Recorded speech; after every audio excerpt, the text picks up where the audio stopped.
a vida de Jonas, profeta Jonas. O tema da nossa mensagem é a segunda chance de Jonas. Eu quero ler o texto de Jonas. Jonas, todos nós sabemos, um profeta, é dos profetas menores. Quando fala profeta menor, não é de estatura, é porque escreveu menos capítulos ali. Então Jonas é uma história estridente de um homem que foge do chamado, que não cumpre o seu propósito e tem consequências disso. Então Jonas, é muito boa a história dele, é contada em verso e prosa a todos nós, a você, a mim, desde criança. As crianças que sempre estiveram na escola dominical sempre ouviram a história de Jonas. Então, a segunda chance de Jonas. Eu te pergunto uma coisa: por que Jonas teve a segunda chance e pouquíssimos tiveram a segunda chance? Porque Deus é soberano e Ele faz do jeito que Ele quer, da forma que Ele quer e no momento que Ele quer. Ele é soberano. Então não cabe a mim e a você questionarmos o agir de Deus, o momento, a hora, quando, não. Cabe a você e cabe a mim obedecer a palavra de Deus, obedecer o que Deus diz na sua sagrada escritura, obedecer o que Ele está falando a nós, de geração em geração. Cabe a nós obedecê-lo em todo o tempo. Eu quero que você abra, eu vou lá usar a minha versão NVI, eu não sei se há problema para você, e eu quero ler o capítulo 3. Nós sempre lemos o 1, o 2, o 4 e nunca o 3. Hoje nós vamos ler o 3. Assentado mesmo, eu quero ler a partir do versículo 1, são 10 versículos, eu vou ler todo o capítulo 3 aqui do livro do Jonas. A palavra do Senhor veio a Jonas pela segunda vez, com esta ordem: vá à grande cidade de Nínive e pregue contra ela a mensagem que eu lhe darei. Jonas obedeceu a palavra do Senhor e foi para Nínive. Era uma cidade muito grande, sendo necessário 3 dias para percorrê-la. Jonas entrou na cidade e a percorreu durante um dia, proclamando: daqui a 40 dias Nínive será destruída. Essa foi a mensagem básica de Jonas aos ninivitas. Os ninivitas creram em Deus, proclamaram um jejum e todos eles, do maior ao menor, vestiram-se de pano de saco. Quando as notícias chegaram ao rei de Nínive, e ele se levantou do trono, tirou o manto real, vestiu-se de pano de saco e sentou-se sobre a cinza. Então fez uma proclamação em Nínive, por decreto do rei e de seus nobres: não é permitido nenhum homem ou animal, bois ou ovelhas, provar coisa alguma. Não comam, nem bebam, cubram-se de pano de saco, homens e animais. E todos clamem a Deus com todas as suas forças. Deixem os maus caminhos e a violência. Talvez Deus se arrependa e abandone a sua ira, e não sejamos destruídos. tendo em vista que eles fizeram, tendo em vista o que eles fizeram e como abandonaram seus maus caminhos, Deus se arrependeu e não destruiu como tinha ameaçado. Amém, igreja? Nós vamos orar, mas eu gostaria que você pudesse também orar. Eu não entendo que essa palavra é uma responsabilidade pastoral, só do pastor.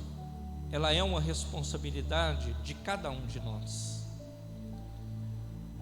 Porque Jonas teve a segunda chance para ele fazer o que Deus mandou que ele fizesse. E eu e você não sabemos se haverá a segunda chance a nós. Ninguém de nós sabe, porque eu já disse, porque Deus é soberano, é Ele que decide. É Ele que decide sobre a sua história, a minha história, é Ele. E essa palavra, eu já disse domingo passado que eu falaria sobre ela, ela está muito forte no meu coração. Porque, meus irmãos, como ouvirão se não há quem pregue? Como saberão do Evangelho se não houver quem fale do Evangelho? Como crescerão se não tiver quem ensine sobre a palavra de Deus? Então, meus amados, eu quero pedir a você que você curva a sua cabeça. Se você puder ajoelhar, ajoelha. Eu vou ajoelhar. Com essa certeza da soberania de Deus, eu quero pedir para que Deus, Ele possa nos abençoar, abençoar nossa comunidade de fé, que é a igreja, e abençoar nossa cidade, em nome de Jesus. Pai, nós, enquanto igreja, nos apresentamos diante do Teu altar. Senhor, nós pedimos perdão, perdão, perdão, perdão. Perdão, Deus amado, pelos nossos pecados individuais. Perdão pelos nossos pecados, às vezes coletivo. Perdão por, às vezes, por atos, por palavras.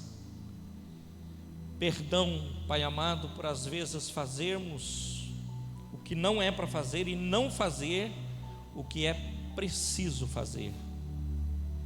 Perdoa-nos.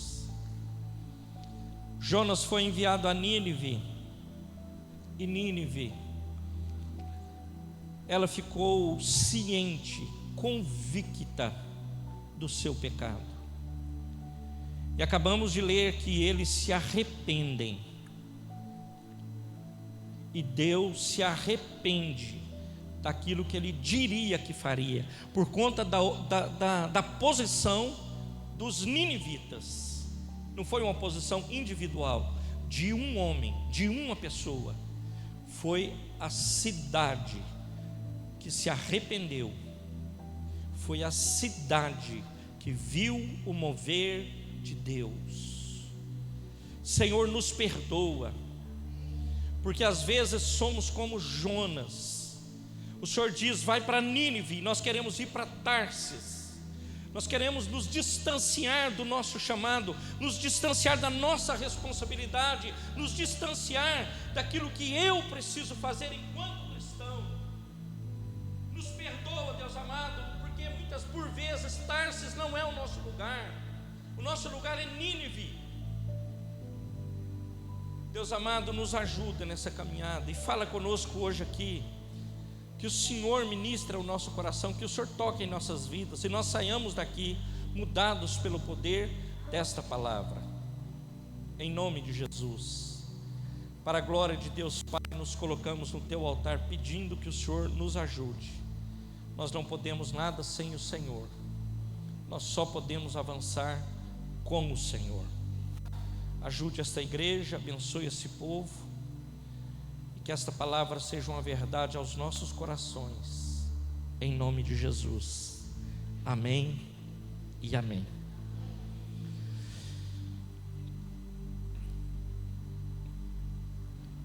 Para mim contextualizar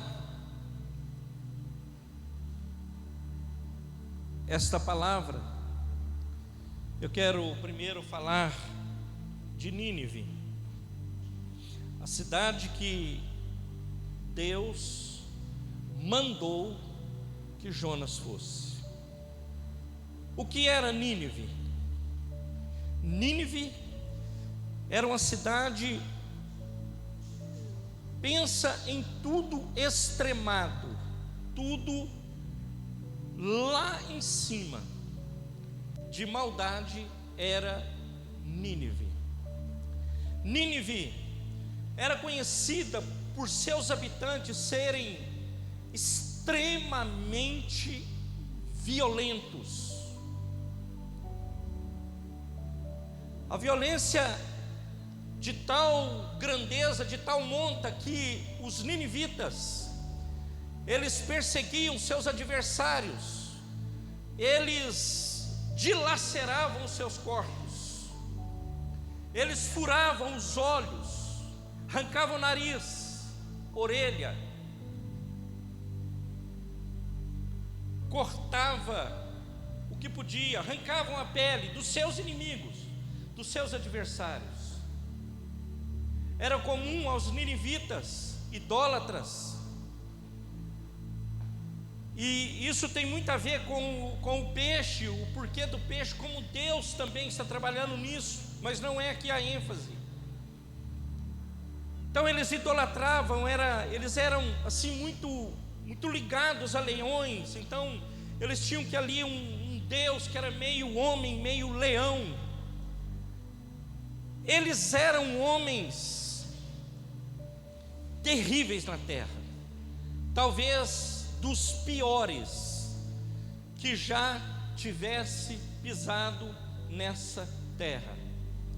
Eu não vou ler o texto, mas eu posso citar Naum, que é contemporâneo de Jonas. Naum escreve no capítulo 3, do verso 1 ao 7, ele diz o que é os ninivitas. Ele diz o que tinha em Nínive, da violência, da maldade deles. Eles matavam, empilhavam os corpos, cortavam cabeças, faziam montes, pirâmides de cabeças, ali nas esquinas da cidade. Isso era os ninivitas.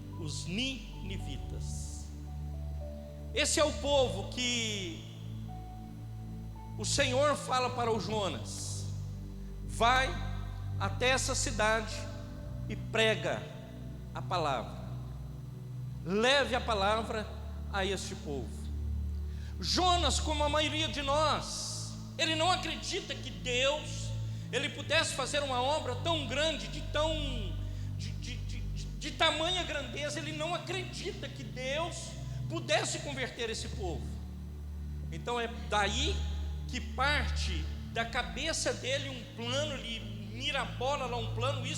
Muitos de nós fazem isso. Ele pensa num plano e ele fala: aqui eu vou sair para outro lado. O Senhor está me mandando ir para Nínive, eu vou para Tarsis. Nós sabemos que ele desce, né? Ele vai lá para próximo ali à Espanha, chegando lá já, e ele cai fora e vai lá para lá, e vai para lá.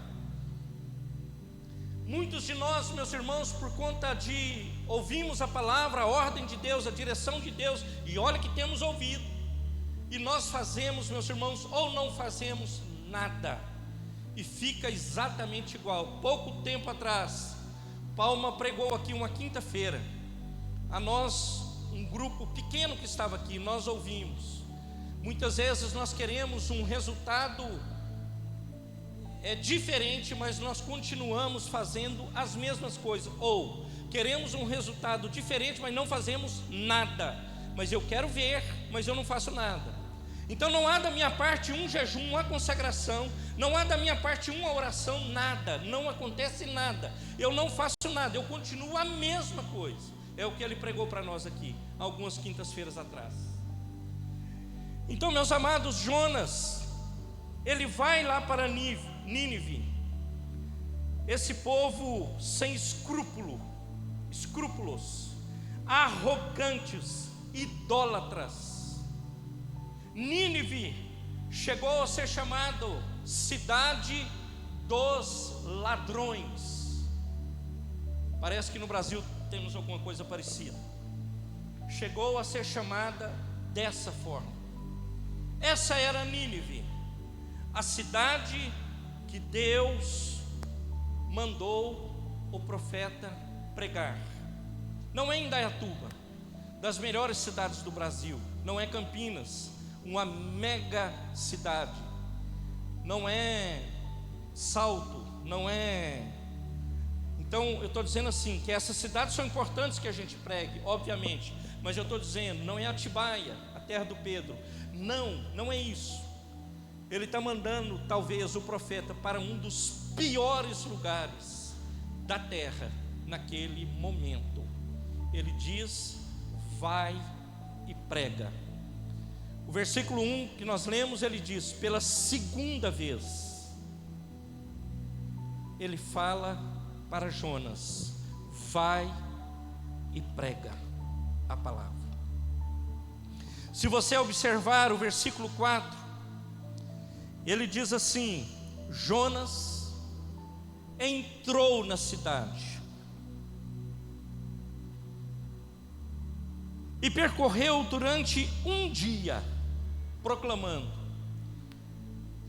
E Deus tinha dado uma palavra que em 40 dias ele destruiria. Ele demoraria 3 dias para percorrer a cidade, em um dia. Preste atenção.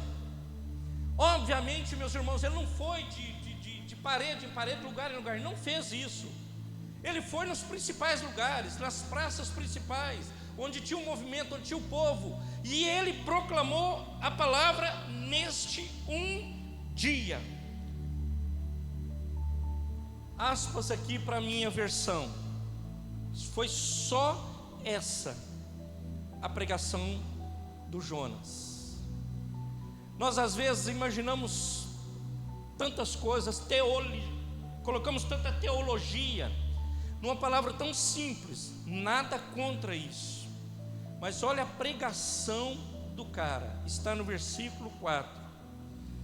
Ele fala assim: daqui a 40 dias Nínive será destruída. Essa é a pregação dele. Daqui a 40 dias esta cidade será destruída.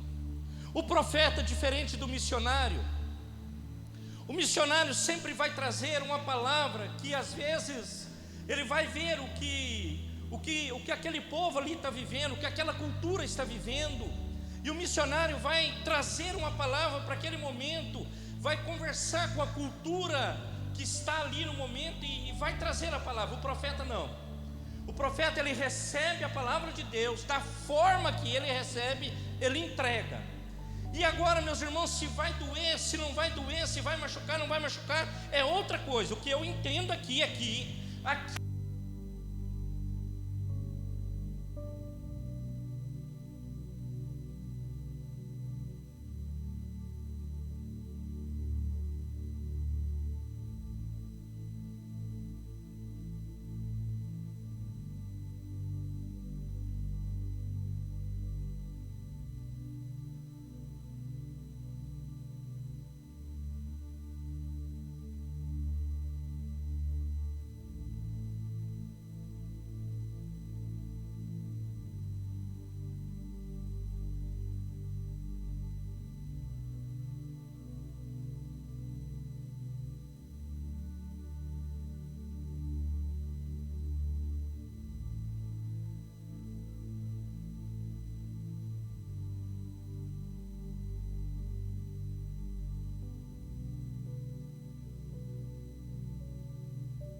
diferente de Jonas, e Deus tem misericórdia dessa cidade. Jonas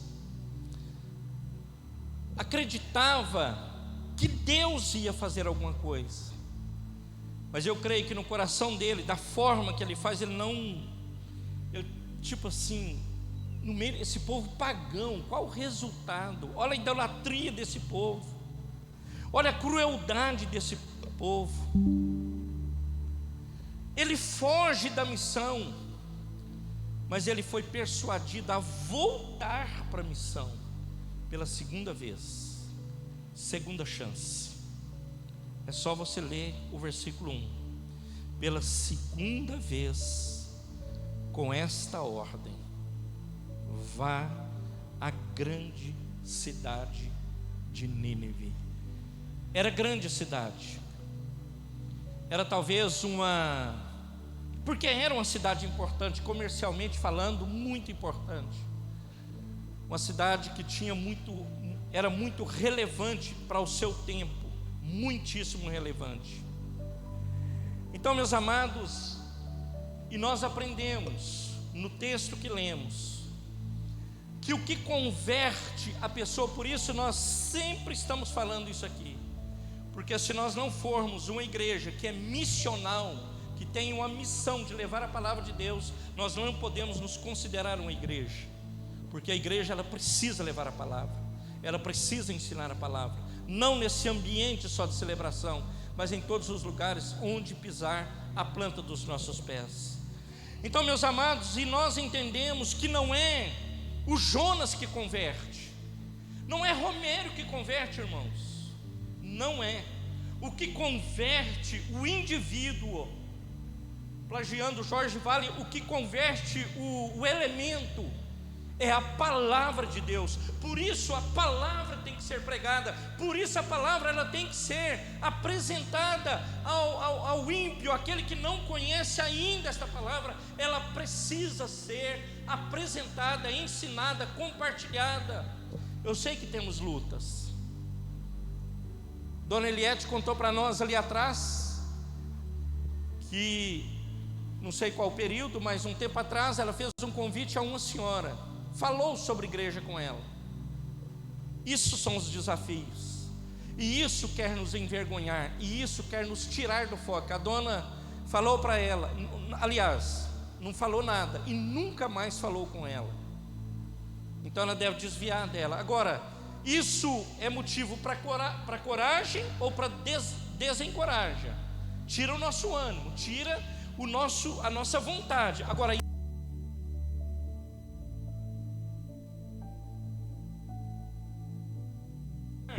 disso que é essa bênção que é levar o evangelho a toda a criatura. Mas somos desafiados, e eu concordo com vocês todos, que não é fácil. Agora, o que você vai fazer? Você vai ser um omisso? Eu vou ser um omisso?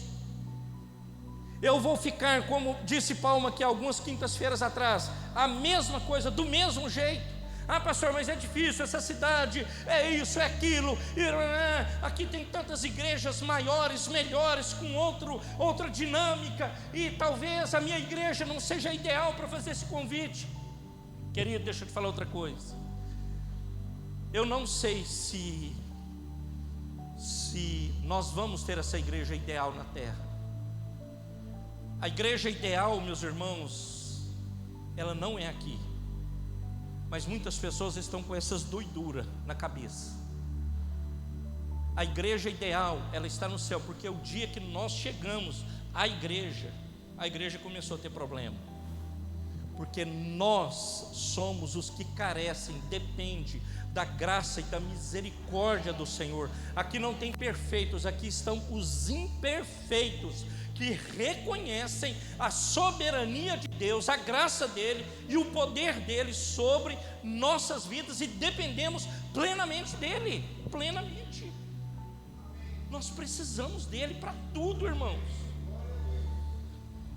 Então, meus irmãos, o pecado de Nínive, isso é grave, irmãos, subiu até o céu. Preste atenção. Ele diz aqui no 10: tendo em vista que eles fizeram o que eles fizeram e como abandonaram os seus maus caminhos, Deus se arrependeu e não os destruiu como tinha ameaçado. Olha aqui, Deus se arrependeu e não os destruiu como tinha ameaçado. O pecado de Nínive, então é Deus que está falando aqui, subiu até o céu. O que nós aprendemos com isso? O que o homem ele faz na terra reflete no céu. Irmãos, isso é de uma, assim, é para eu ficar agarrado no banco. O que o homem faz na terra reflete no céu. Não apenas boas sementes, o Palma falou aqui agora sobre no ofertório. Não só elas, que é top e devemos fazer, mas as más também chegam lá, porque chegou dos ninivitas. Chegou até os céus.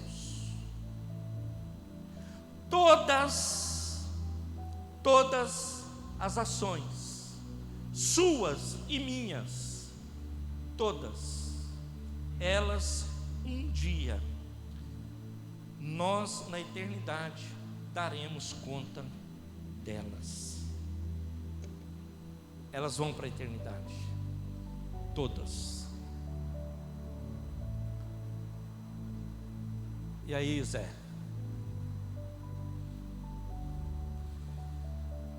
Então, meus irmãos, o que faz a separação do homem de Deus? O que separa o homem de Deus é o pecado. É o que estava separando os ninivitas. O pecado é o opróbrio das nações. Opróbrio é o que é público, é uma vergonha para uma nação. É vergonhoso. E nós vemos, meus irmãos, isso acontecer, e por vezes a igreja fica sem ação, sem reação, diante da problemática que enfrentamos, que não é pouco, são grandes lutas, diante de uma vergonha pública que é o pecado, que tem disseminado famílias inteiras por conta do pecado. O pecado, meus irmãos, é pior do que fome. O pecado é pior do que pobreza. O pecado é pior do que a pessoa não ter uma casa para morar. O pecado, ele te afasta de Deus. Muitas pessoas não entendem isso e gostam de flertar com o pecado. E pecado, meus irmãos, hoje no Brasil, por conta dessa brasilidade nossa do evangelho coraçãozinho, onde a pessoa acha que tudo está normal e pode tudo. Não é, meus irmãos, as ilicitudes, que é terrível, do sexo fora do casamento, de pornografia, de mentira, de roubo, de trambique. Não é isso só, meus irmãos. Há muitas outras formas de pecado e nós, por vezes, esquecemos disso. Falamos, mas eu estou ali, eu estou caminhando aqui com esse irmão, já está bom demais, irmãos. Não é isso.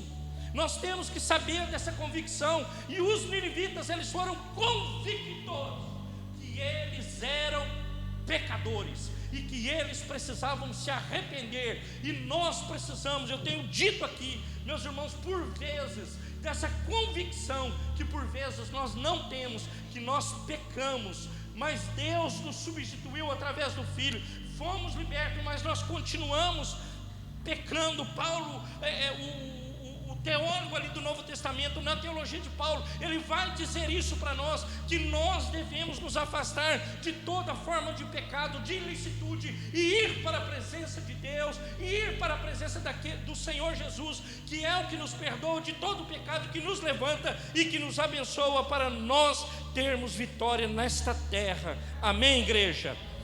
Agora, nessa terra, meus irmãos, corrijo, que é por um período. Os bonzão aí vão viver 100 anos, cansados, com enfado, diz o Salmo, já não querendo fazer mais nada, desanimadinho, dente caindo.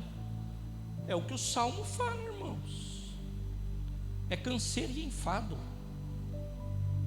100 anos eu estou dando. Agora 100 anos diante da eternidade é nada, é zero.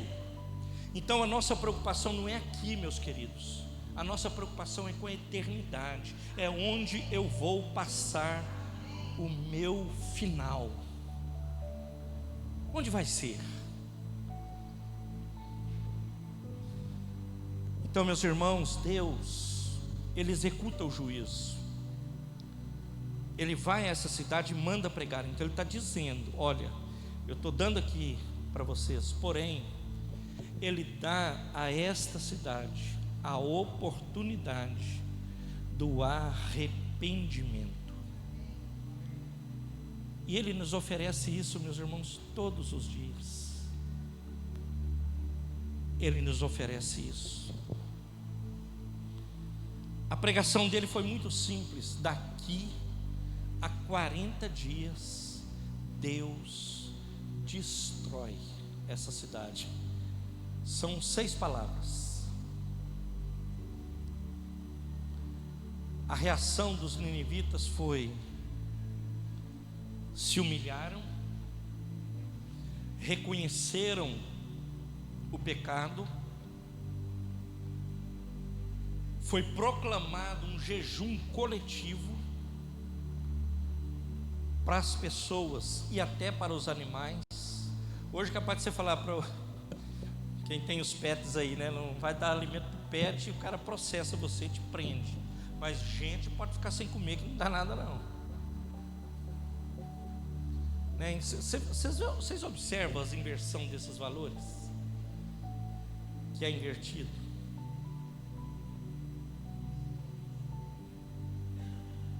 E o crente às vezes vai nessa vibe aí. Eu não sou contra pet, tá, meus irmãos? Ontem disse que chegou um lá, né, para o Marcelo. Aí o João falou, e a Gabi, né, que estão todos lá empolgados com o dog. Nada contra, irmãos. Eu também acho legal, eu acho bonito. Nós vimos sexta-feira o cachorro ali de uma fazenda ali que nós tivemos. Maravilhoso. Tudo maravilhoso. Agora, o que eu não concordo é com a inversão de valores. Eu valorizar às vezes mais a criatura do que o Criador.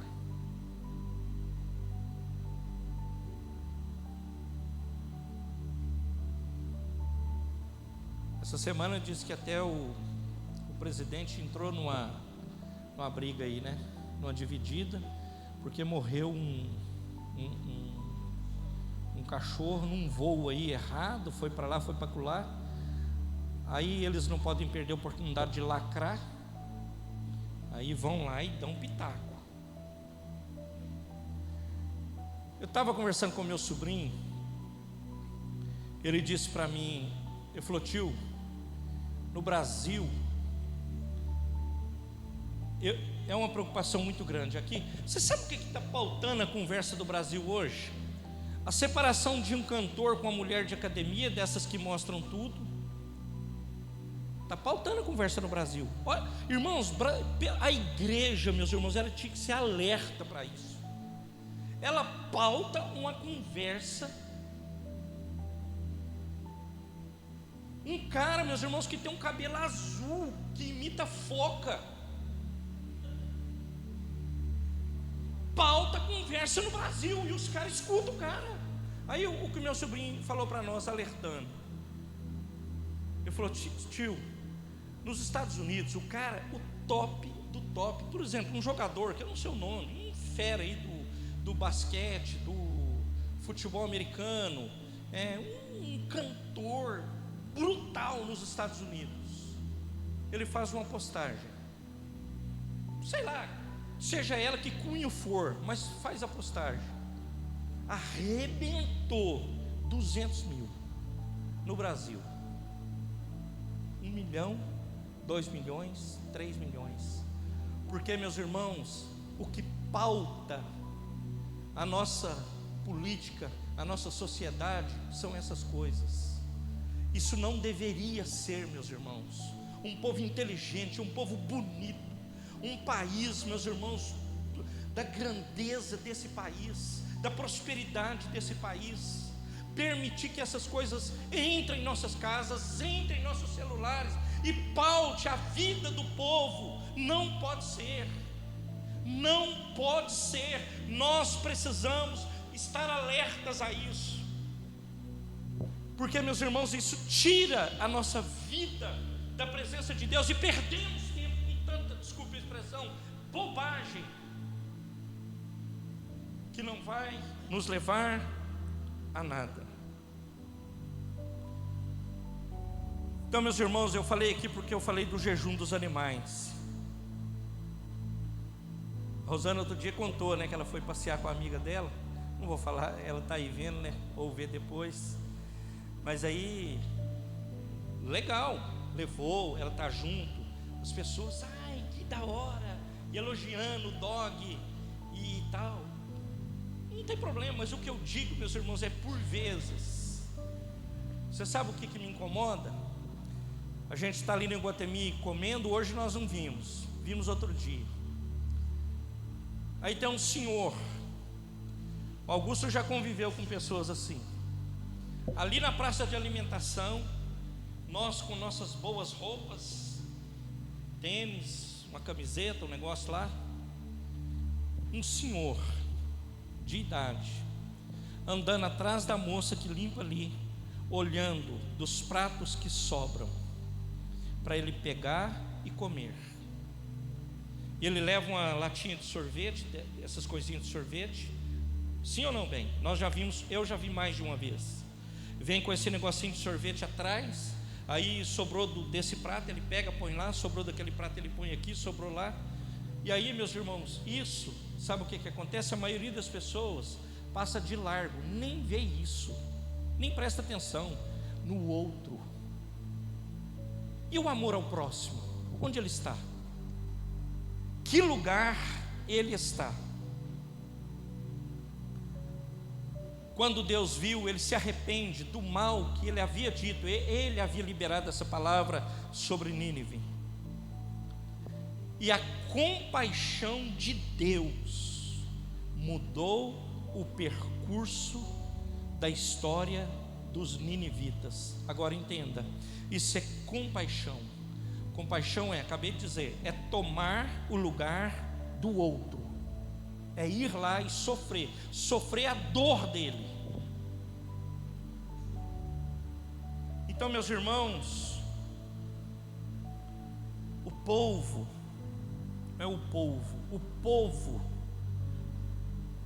trouxe Deus para a situação. Eu quero te dizer nesta noite, e vou para a aplicação da palavra, você precisa trazer Deus para as situações da sua vida, seja ela qual for. Você precisa trazer. Eu não sei qual é. Por isso é que eu quis orar antes. Porque, meus irmãos, não é possível eu continuar do mesmo jeito, vendo tanta adversidade. O confronto a esse povo gerou neles arrependimento. Agora, o que eu disse, meus irmãos, hoje eu falei para pais, para os pais, para prestar atenção. Eu não sei o que vai acontecer daqui a pouco, daqui 10, 20 anos. Os médicos que nos atenderão, os advogados, os juízes. porque está sendo formada uma geração que é só a graça de Deus. Agora, é eu que estou dizendo, não, são os especialistas, são os que estão treinando aí os meninos, são os que estão com eles nas cadeiras das faculdades. Os teólogos bacanas do Brasil, ele fala assim, são os caras da academia. Academia não de ficar lá, academia, universidade. São esses caras que estão dizendo que é isso que vai acontecer. Então eles trouxeram Deus para a situação, gerou neles arrependimento, e gerando arrependimento, eles alinharam o propósito deles com o propósito de Deus. Eu falei aqui quinta-feira, e Deus alterou a sentença de destruição da vida deles. Deus altera a sua história, a minha história, quando nós nos arrependemos. Ele muda tudo, Ele muda o que diz respeito a você. Agora cabe a mim, cabe a você, nós nos arrependermos do erro, da falha, meus irmãos, das coisas tão erradas que muitas vezes fazemos. Então, meus irmãos, a vida cristã, ela é cheia de recomeços, cheia de recomeços. Quando caímos, o inimigo, falamos sobre o Zé hoje, né, Augusto? Os irmãos que estavam lá. Quando caímos, o inimigo diz assim: você está destruído, o seu ministério terminou, não há esperança, não há recuperação. Mas o nosso Deus, Ele nos dá a segunda chance. Eu não posso arriscar, meus irmãos, e falar assim: será que Deus dá a terceira também? Você já conversou com pessoas que falam assim: não, é o seu tempo da conversão, não o meu, eu vou esperar mais. Você vai esperar o quê?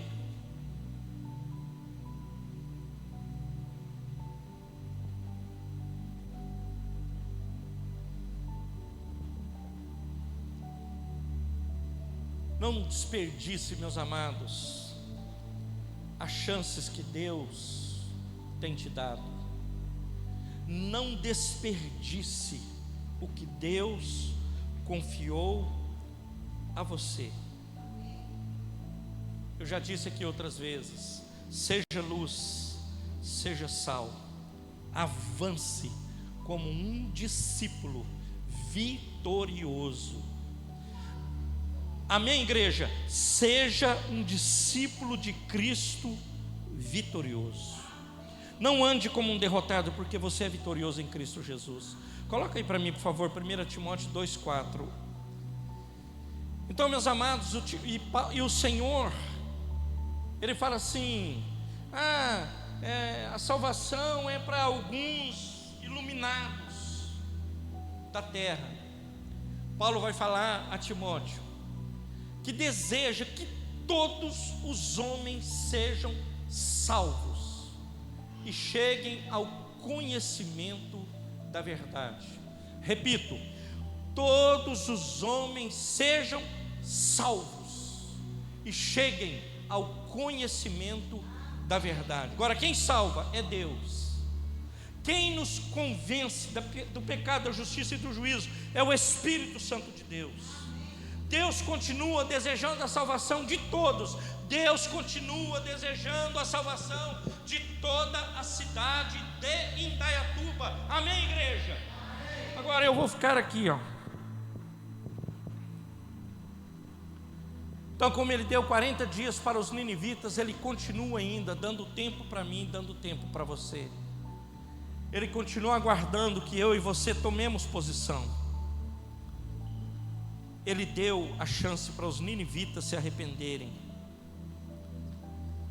Então é bom que você tenha paciência com as pessoas que te cercam, porque às vezes nós perdemos a paciência.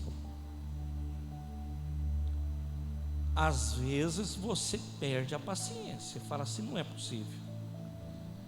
De novo não, Zé. E você quer abandonar, eu quero abandonar, nós queremos abandonar. Agora o Senhor não abandonou. Eu quis deixar assim bem claro o panorama de Nínive, para nós entendermos o que é que Deus quer da nossa vida, o que é que Deus quer da sua igreja e do seu povo. O desejo de Jesus para você e para mim é que nós venhamos anunciar o seu nome em todo o tempo.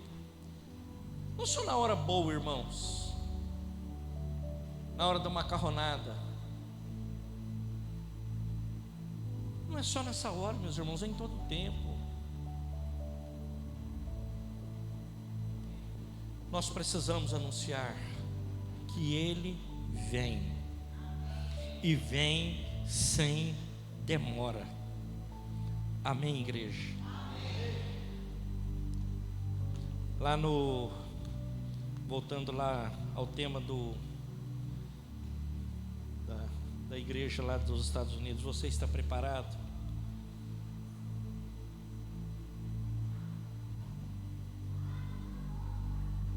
Quando Jonas, ele leva essa palavra, ele testemunha o quebrantamento do rei da cidade, como toda a nação.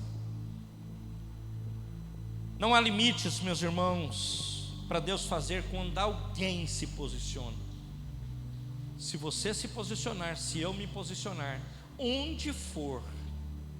Um dia eu estava numa república com alguns pares meus, amigos meus, continuam amigos meus até hoje, alguns convertidos, outros não, mas eu tomei uma posição. Eu lembro da primeira vez que nós fomos levar o culto lá em casa, com esses ímpios todos lá, que nosso final de semana era só farra, de sexta a domingo, farra, sem parar. Aí um dia o pastor falou assim: o que você acha da gente fazer um culto na sua casa para já? Quem vai estar lá? Não sei, mas vamos lá nós, e vai à igreja. Uau!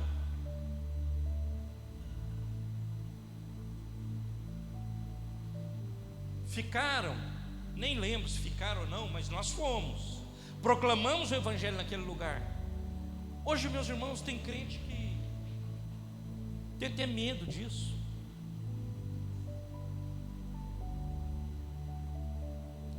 Não há limites para Deus agir quando nós nos posicionamos. Se você se posicionar, Deus trabalha para aqueles que nele esperam. Se posicione diante de Deus. Jonas teve o seu momento com Deus, sabe onde? No ventre do grande peixe. Lá no capítulo 2 que você aprende isso, ele vai orar e ele vai pedir a Deus. Os historiadores dizem que talvez foi por isso que os ninivitas, que eles tinham uma idolatria lá também com peixe. E ele saiu marcado por conta desse peixe. E ele deve ter sido cuspido em Nínive.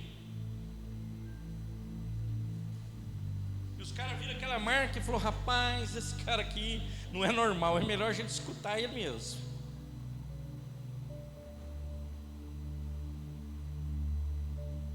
Ele reconectou-se com Deus no ventre do grande peixe. Hoje é o dia de você e eu.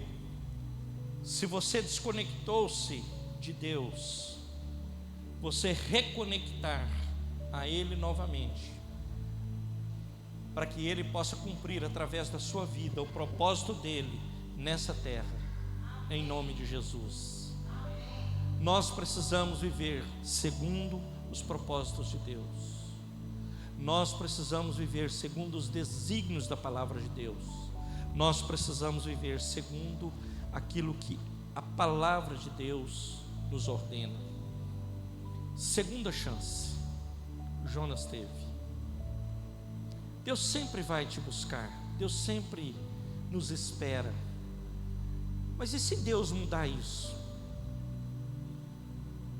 E se Deus muda isso e resolve não dar a segunda chance? Como que a gente vai fazer? Como que eu vou fazer? Como que você vai fazer? Como que nós faremos? Está na hora, meus irmãos, está na hora, mais do que qualquer outro tempo, que a igreja ela abra os olhos e contemple aquilo que Deus tem falado às nossas vidas, aos nossos corações. No meio de um povo terrível, idólatra, terroristas nos dias de hoje,